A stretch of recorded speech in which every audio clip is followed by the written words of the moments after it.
कांग्रेस का तो एक स्थापित एक मानदंड है, आज़ादी के बाद से गरीबी हटाओ ऐसा कह करके वो 60 साल तक देश के शासन में राज किया। आज़ादी के 75 साल पूरे हो गए हैं, अमृत काल में चले गए, लेकिन हम अंग्रेजों के द्वारा बनाए गए कानूनों से बाहर नहीं निकल पाए, हमारी दृष्टि भी नहीं बदली। इसलिए भारतीय दंड संहिता हुआ करता था, अब भारत बना है और भारत में अब भारतीय न्याय संहिता आज से प्रारंभ हुई। नीट पेपर लीक का मामला अभी शांत भी नहीं पड़ा है। लोकसभा राज्यसभा में लगातार हंगामा हो रहा है।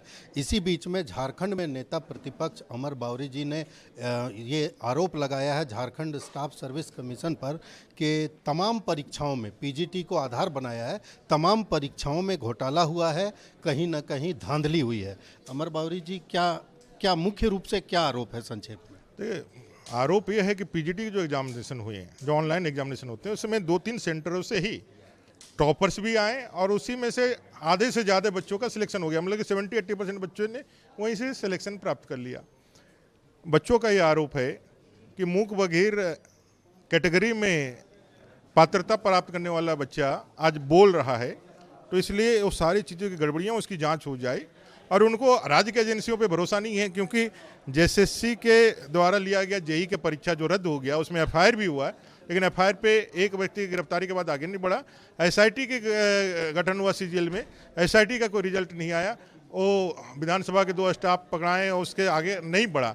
तो उनका कहना है कि सीबीआई की जाँच चली रही है, नीट में उनका आगमन भी हो रहा है। आप लोगों की भी मांग है? या भी मांग है कि राज्य सरकार जो सीबीआई इस सारी चीज़ों का जाँच कर दे, क्योंकि मेरा ये दृढ़ विश्वास है जिन लोगों का नाम नीट के गड़बड़ियों में आ रहे हैं, उनकी भी कहीं ना कहीं संलिप्तता इस सब चीज़ों में। एक महत्वपूर्ण बात यह है कि जिस तरह से, चूंकि आप विपक्ष के लोग हैं, तो एक तो आंदोलन रास्ता होता है, दूसरा कोर्ट रास्ता होता है, तो इन दोनों रास्तों पर क्या सोचते हैं? नहीं, कोर्ट के लिए तो बच्चे कह रहे थे कि अगर न्याय नहीं मिलेगा तो हम कोर्ट का शरण लेंगे, और आंदोलन के लिए तो हम लोग तैयार बैठे हुए हैं। अब समय आ गया है कि राज्य की सरकार से हिसाब लिया जाए।